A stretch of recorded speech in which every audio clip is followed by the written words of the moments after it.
اور دل کی بیماری لے کر کے اگر کوئی رجب میں سوچتا ہے کہ میں بیج بوؤں گا تو کیا فائدے کا، زمین سخت ہے، زمین سخت ہے اور اس پر بارش بھی ہوگی تو کچھ فرق نہیں پڑتا، فصل نہیں آئے گی. دل کو نرم کرو. اور ایک علامت میں بتاؤں، اور ایک علامت کہ دل نرم ہے یا سخت ہے، اس کی ایک علامت یہ بھی ہے، اللہ کا جب ذکر کرے، جنت کا جب ذکر کرے، جہنم کے عذابات کا ذکر کرے، قبر کے معاملات کا ذکر کرے، حشر کے سوالات کا ذکر کرے تو اس کی آنکھیں ڈبڈبا جائیں اور آنسو نکل آنے لگیں. قرآن کی آیتیں سن کر کے اس کا دل ہلنے لگے اور آنسو آ گئے تو سمجھ جاؤ کہ اس کا دل نرم ہے. ابھی اس کا دل بیمار نہیں ہوا، ابھی اس کا دل بیمار نہیں ہوا. لیکن یہاں تو پوزیشن الگ ہے، سچویشن الگ ہے. ہم تو پتہ نہیں کن کن چیزوں میں رو لیتے ہیں، لیکن اللہ کا کلام سنتے ہوئے کسی کے کان پر جوں بھی نہیں رینگتی. لوگ تو گانوں پر تھرکنے والے اور نغموں پر اچھل کود کرنے والے وجد کی بات کرتے ہیں، لیکن اللہ کا کلام پڑھنے پر کوئی کسی کو وجد کیوں نہیں آتا؟ یہ ایمان کی علامت ہے. قرآن میں اللہ نے فرمایا اذا تلیت علیہم آیاتہ زادتہم ایمانا، جب اللہ کی آیتیں ان پر تلاوت کی جاتی ہے مومنین پر، ان کا ایمان بڑھ جاتا ہے. کیا آپ امام کے پیچھے قرات سن کر کے اپنے دل میں ہلچل محسوس کرتے ہیں؟ سننے کی طبیعت کرتی ہے.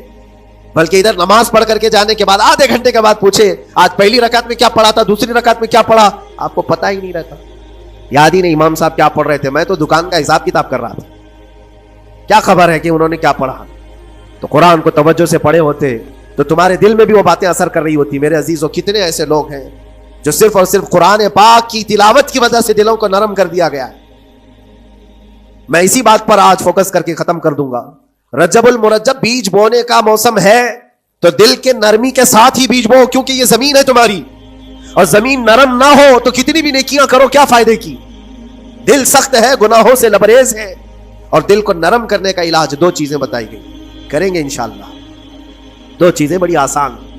اگر دل کو نرم کرنا ہے تو دو چیزیں فرمائی گئی، کثرت سے قرآن پاک کی تلاوت کرو یا کثرت سے میرے نبی پر درود پاک پڑھا کرو. دو چیزیں کر کے دیکھو تمہارا دل نرم ہو جائے. اور بھی دوسری علامت، دوسرے علاج بھی میرے آقا نے فرمایا. ایک صحابی آئے تھے، انہوں نے عرض کیا یا رسول اللہ صلی اللہ علیہ وسلم، لوگ آپ کے پیچھے نماز پڑھتے ہیں تو زاروں قطار رونے لگتے ہیں، جب آپ دعا کرتے ہیں تو ادھاڑے مار کر کے روتے ہیں. میں کبھی رو نہیں پاتا، میرا رونا نہیں آتا، میں بھی قرآن سنتا ہوں، میں بھی آپ کے پیچھے نماز پڑھتا ہوں. تو حضور پاک صلی اللہ علیہ وسلم نے فرمایا تمہارا دل سخت ہو گیا ہے، تمہارا دل سخت ہو گیا ہے. انہوں نے کہا کیا کروں، علاج کیا ہے اس کا؟ وہ مسیحا امت ہے میرے آقا، ہر ایک کا علاج جانتے ہیں، کس کو کون سا علاج دینا ہے. نبی پاک صلی اللہ تعالی علیہ وسلم فرماتے جاؤ کسی یتیم بچے کے سر پر ہاتھ پھیرو، اللہ تمہارا دل نرم کرے گا. ان کے لیے وہ علاج رکھا گیا تھا. جس کو جیسا علاج بتایا میرے آقا صلی اللہ علیہ وسلم نے، کسی یتیم کے سر پر ہاتھ پھیرو دل نرم ہوگا. لیکن دل کے نرم ہونے کے علاج اللہ کے نبی صلی اللہ علیہ وسلم کے شفا خانے میں ہے. ہاتھ سے آپ کثرت سے درود پاک پڑھو، پھر دیکھو آپ کے دل کے اندر انقلاب آتا ہے یا نہیں آتا. آپ کے چہرے کا نور بڑھ جائے گا، زبان کا اثر بڑھ جائے گا، عمل خیر کی طرف رغبت بڑھ جائے گی. کثرت سے جب بندہ حضور پاک صلی اللہ علیہ وسلم پر درود پڑھتا ہے اس کی زبان سے جھوٹ نکل جاتا ہے، گالی اس کی زبان پر نہیں آ پاتی ہے، کیونکہ وہ پاک کرتا چلا جاتا ہے اپنی زبان کو اللہ کے نبی کا نام لے کر کے. میرے عزیزو، اس میں دقت کیا ہے درود پاک کثرت سے پڑھنے میں؟ آپ جہاں چل رہے ہو، پھر رہے ہو، اٹھ رہے ہو، بیٹھ رہے ہو، انتظار میں ہو، سونے کے لیے جا رہے ہو، زبان ہی تو ہلانا ہے میرے نبی پاک صلی اللہ علیہ وسلم کی بارگاہ میں درود پڑھ کر کے. اور ضروری نہیں ہے کہ بہت لمبے لمبے درود پاک آپ کو یاد کرنے ہو، صلی اللہ علیہ وسلم بھی پڑھ لیا تو یہ درود پاک ہے، یہ درود پاک ہے. یا تو پھر الصلاۃ والسلام علیک یا رسول اللہ کہتا ہے تو یہ بھی درود پاک ہے، درود پاک ہے یہ. اور دل کو جب نرم ہو جائے گا تو انشاءاللہ العزیز آپ اس کے اثر بھی دیکھیں گے، اس کے اثر بھی دیکھیں. کیسے کیسے لوگوں کی بات میں کروں میرے عزیزوں، آپ کو پتا ہے تاریخ کے اوراق الٹ کر کے دیکھو. ایک صحابی حضرت نعیم وہ راستے پر گزر رہے تھے، دیکھا ایک کڑیل جوان مکہ کا جس کو سارے لوگ دیکھ کر پہلوان کہتے اور ڈرتے تھے، گھبراتے تھے. 27 سال کا کڑیل جوان ہے اور ہاتھ میں تلوار کھینچے ہوئے تیزی سے آ رہا ہے. یہ پہلوان کوئی اور نہیں عمر ابن خطاب ہے. حضرت نعیم کہتے ہیں دیکھ کر کے میں گھبرا گیا، اتنی تیز و ترار چال اور چمکتی ہوئی تلوار، کہاں کا ارادہ ہے؟ پوچھا حضرت نعیم نے کہاں جا رہے ہو؟ عمر ابن خطاب نے کہا محمد کا قتل کرنے جا رہا ہوں. معاذ اللہ رب العالمین، اس لیے کہ ایمان لائے ہوئے نہیں تھے. یہ دلوں کی سختیاں ہیں، یہ دلوں کا منجمد ہونا بتا رہا تھا کہ وہ نبی پاک صلی اللہ علیہ وسلم کے قتل کے لیے نکلے. حضرت نعیم نے صرف راستہ روکنے کے لیے ان سے کہا ان کا بعد میں قتل کرنا، پہلے تیری بہن اور بہنوی کا گھر بھی دیکھ لے، وہ بھی تو کلمہ پڑھ رہے ہیں. وہ بھی تو کلمہ پڑھ رہے اسی رسول کا. تو غصہ اور بڑھ گیا کہ میرے گھر میں یہ ہو چکا ہے, میں تو جس کا قتل کرنے جا رہا ہوں وہ میرے گھر تک آیا ہوا ہے. کہا پہلے میری بہن اور بہنوی کا کام تمام کرتا ہوں. اسی غرض سے وہ آئے تھے. اور جس وقت اپنے بہن کے گھر کے باہر کھڑے تھے, اتفاق ایسا کہ اندر سے قرآن کے پڑھنے کی آواز آ رہی تھی. ایک صحابی حضرت خباب, وہ قرآن پڑھا رہے تھے حضرت عمر کی بہن کو اور ان کے بہنوی کو. اور کیا بہترین انداز رہا ہوگا, جو رسول اللہ سے ڈائریکٹ سنے ہوئے لوگ تھے.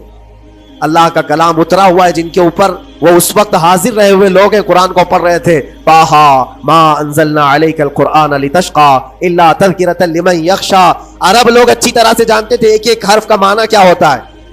وہ عربی جانتے تھے, ان کی مادری زبان تھی. اور اس قرآن کے اندر جو مٹھاس تھی, عمر ابن خطاب کان لگا کر سنتے رہے. لیکن غصہ جو اندر سے تھا, دل کی جو سختی تھی, آئے تھے مارنے کے لیے. دروازہ زور سے ٹھوکنے لگ گئے, اندر لوگ ڈر گئے. حضرت خباب کو چھپا دیا, بہن اور بہنوی نے دروازہ کھولا. دروازہ کھلتے ہی ان پر حملہ آور ہو گئے. عمر ابن خطاب مارا, اپنے بہنوی کو بہت مارا کہ تم یہ کیا کر رہے ہو, دین بدل چکے ہو, یعنی تم یہاں سے نکل کر کے دوسری جگہ چلے گئے ہو, صحابی ہو گئے ہو. اپنی بہن کو بھی مارا, یہاں تک کہ ان کی ناک پھٹ گئی. جب لہو لہان ہو گئے تو عمر ابن خطاب نے دیکھا کہ میں اپنی بہن اور اپنی بھائی کو مار رہا ہوں. پھر تھوڑی دیر کے لیے دل میں رحم آیا.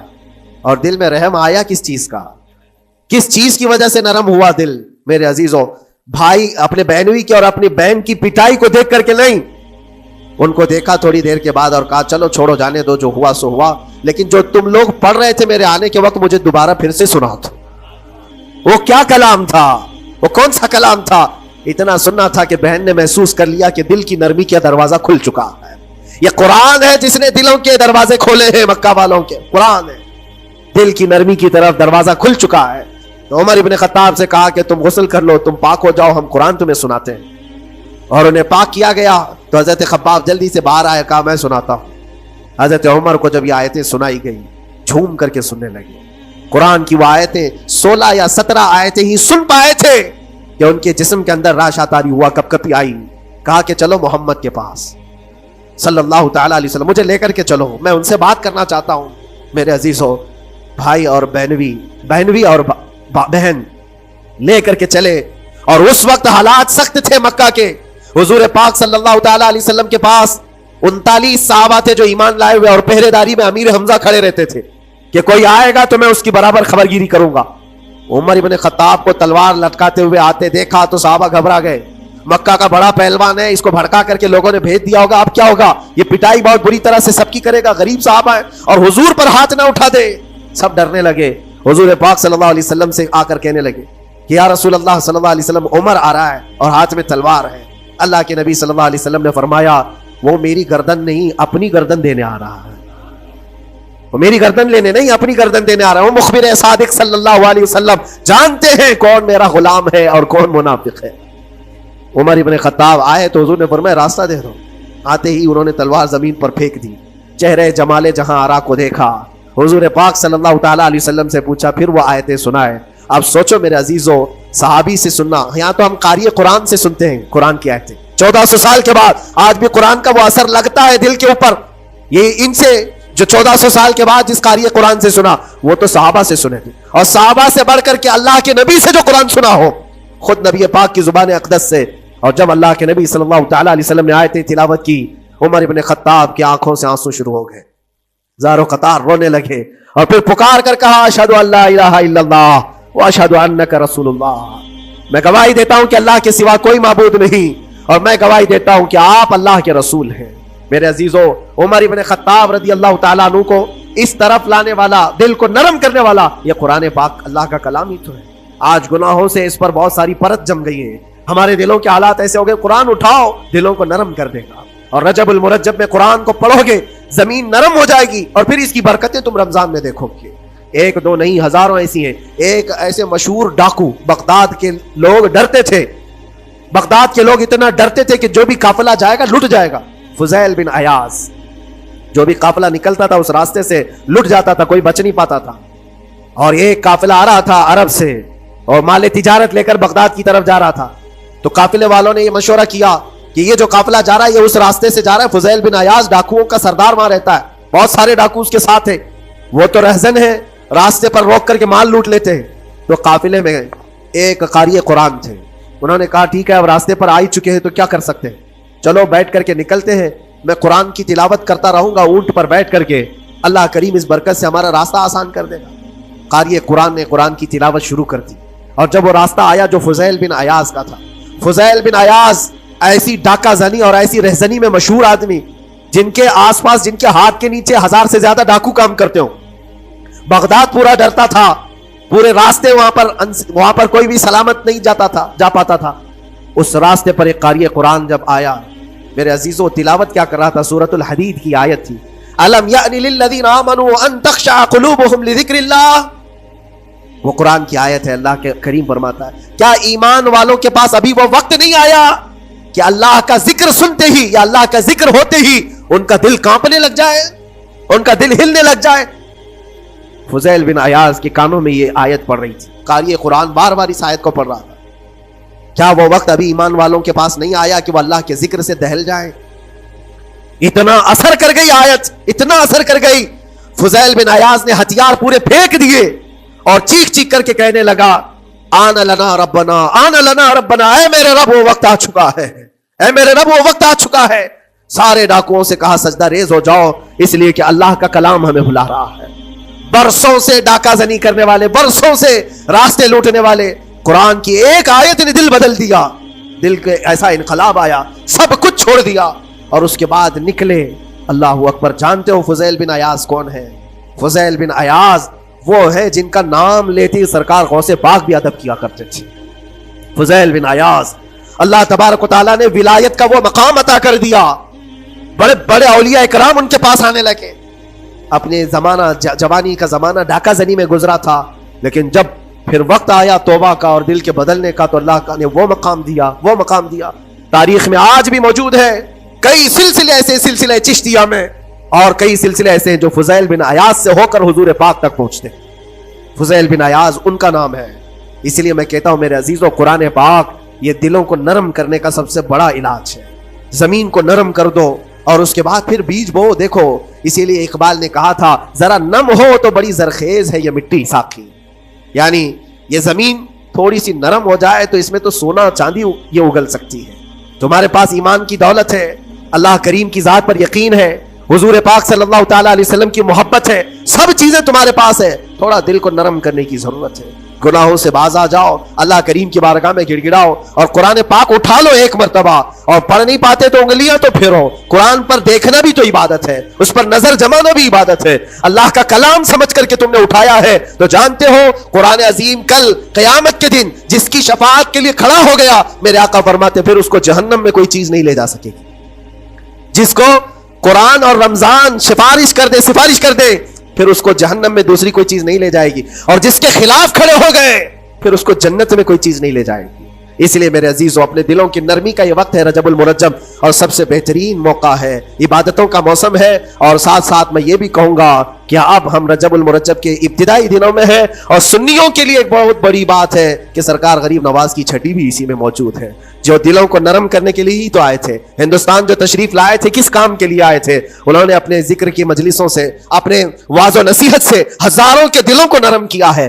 آج بھی سرکار غریب نواز کے نام پر لوگوں کا دل نرم ہو جاتا ہے. اچھے اچھوں کو دیکھا ہے دل نرم ہو جاتا ہے. کیوں؟ وہ ایسے بزرگ تھے جنہوں نے اپنے تصوف کی تعلیمات سے کڑک اور سخت دلوں کو نرم کیا ہے. اللہ کریم نے ان کو ہمارے پاس جو بھیجا وہ عطائے رسول بن کر کے آئے. آج سرکار غریب نواز رضی اللہ تعالیٰ عنہ کے وسیلے سے میں اللہ کی بارگاہ میں دعا کروں گا، مولا اس رجب المرجب کی برکت سے اور غریب نواز کی وسیلے سے ہم سب کے دلوں کو نرم فرما دے.